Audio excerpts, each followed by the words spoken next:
네, 오늘은 전력수송에 대해서 배워보겠습니다. 전력수송 과정. 발전소에서 생산된 전력을 소비지까지 부리는 것을 전력수송이라고 합니다. 전력은 최종 소비지까지 어떻게 전달될까에 대해서 알아보겠습니다. 발전소에서 소비지 근처의 변전소까지 연결된 송전선은 저항이 작은 알루미늄으로 되어 있으나 송전선의 길이가 매우 길고 많은 전류가 흐르기 때문에 송전선에서 열로 없어지는 전력이 무시할 수 없을 정도입니다. 그러면 송전선에서 손실되는 전력을 줄이는 방법은 무엇이 있을까? 송전선에서 손실되는 전력은 송전선의 저항이 크고 송전선에 흐르는 전류가 클수록 큽니다. 따라서 손실 전력을 줄이려면 송전선을 굵게 만들어 송전선의 저항을 줄이거나 송전선에 흐르는 전류를 줄여야 합니다. 송전선을 굵게 만들면 송전선의 제작 비용이 증가하고 송전선이 무거워져 이를 지탱하기 위해 더 튼튼한 송전탑을 세워야 하므로 효율적이지가 않습니다. 발전소에서 보내는 전력을 변화시키지 않으면서 전류를 줄이는 방법은 전압을 높이는 방법입니다. 전력은 전압과 전류의 곱이므로 전력은 변화시키지 않고 전압을 높이면 송전선에 흐르는 전류가 감소하여 손실 전력을 줄일 수 있습니다. 다음으로는 변압기에 대해서 알아보겠습니다. 전력수송 과정에서 전압은 변압기를 이용하여 변화시킵니다. 변압기는 네모 모양의 철심, 양쪽에 코일이 각각 감겨져 있습니다. 입력되는 교류 전원이 연결된 1차 코일과 전기기구가 연결된 2차 코일의 전압은 전자기 유도 현상에 의해 변화되는데 코일의 감은 수가 많은 쪽에서 전압이 높게 나타납니다. 우리 주변에는 가정에서 사용하는 소형 변압기부터 변전소에서 사용하는 대형 변압기까지 그 종류가 다양합니다. 가정에서 사용하는 소형 변압기로는 주상 변압기가 있고 변전소에서 사용하는 대형 변압기에는 변전소에 변압기가 있습니다.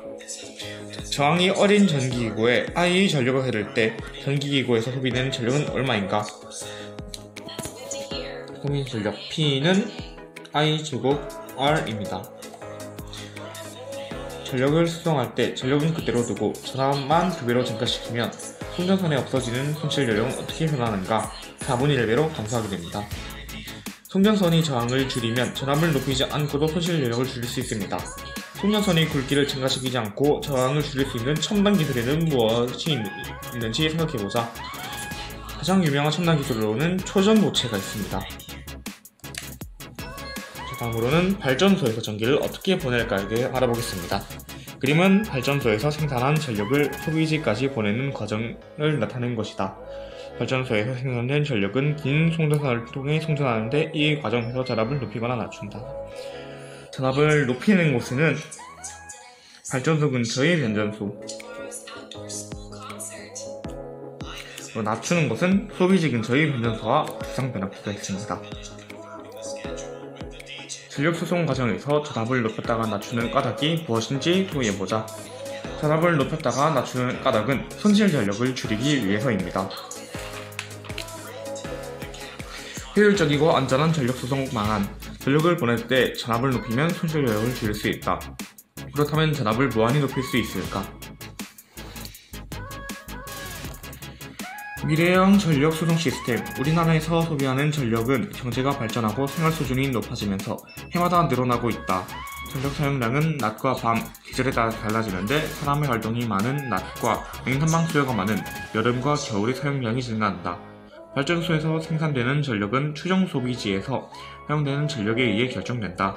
발전소에서 전력을 생산할 수 있는 능력이 크더라도 소비지에서 사용하지 않으면 발전기를 가동하는 데만 전력을 소비할 뿐이다.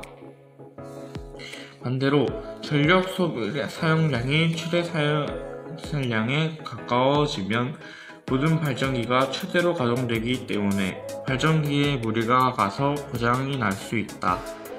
한 발전기가 고장나면 다른 발전기가 더 많은 전력을 생산해야 하므로 연쇄적인 고장과 대규모 정전 사태를 일으킬 수 있다. 최근 이러한 문제를 해결하기 위해 정보통신 기술을 접목한 지능형 전력망이 연구되고 있다.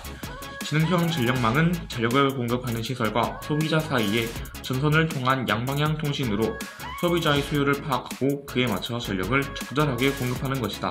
즉, 한 지역의 전력 소비량이 갑자기 증가하면 소비량이 적은 쪽으로 공급하는 전력을 이 지역으로 돌려 공급함으로써 전력 소비량이 초과되어 대규모 정전 사태가 일어나는 것을 막을 수 있다.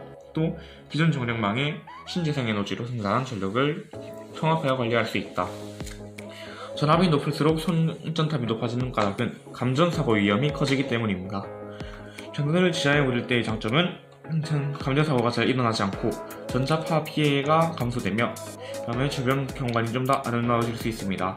송전선에는 높은 전압으로 많은 전류가 흐른다. 송전선 주위에 어떤 현상이 일어나는지 알아보고 이와 관련된 사회 문제에는 어떤 것이 있는지 찾아보자. 이 주위에는 전자기파가 많이 발생을 하고 이 전자기파로 인해서 생태계나 주민 건강이 위협받을 수 있습니다. 전력을 효율적이고 안전하게 보내는 방법은 무엇일까? 다음은 전력을 수송하는 전압과 송전탑의 높이와 관계, 전보대와 지하 전력구를 나타낸 것이다. 가에서 전압이 높을수록 송전탑의 높이가 높아지는 까닭은 전압이 높을수록 감전이 위험이 커지기 때문에 감전사고가 일어나지 않게 하기 위해서 높이가 높아집니다. 전압을 높이기 위해 더 높은 송전탑을 건설하는 데 따른 문제점. 더 높은 송전탑을 건설하려면 우선 비용이 많이 들고 새나 비행기 같은 비행하는 물체와 부딪힐 확률이 높아지기 때문에 높은 송전탑을 건설하는 데는 무리가 있습니다. 나에서 지상에 노출된 선선은 어떤 위험에 있는지 조사하고 사례를 들어 설명해보자. 지상에 노출된 전선에 사람이 감전된 사례가 여러 있고 다음에 노출된 전선은 어떤 이유로 인해서 고장나거나 끊어질 가능성이 있어서 위험합니다. 전선을 지하에 묻을 때의 장점과 단점을 기술적, 경제적, 환경 측면에 조사해 발표해보자. 전선을 지하에 묻게 되면 전압을 높일 수 있고 경제적으로 보면 비용이 좀 비싸게 납니다. 환경적으로 보면 전자기파가 줄어서 생태계와 주민 건강에 끼치는 영향이 줄어들고 주변 경관을 좀 더 아름답게 볼 수 있습니다. 네, 오늘은 여기까지 하겠습니다. 수고하셨습니다.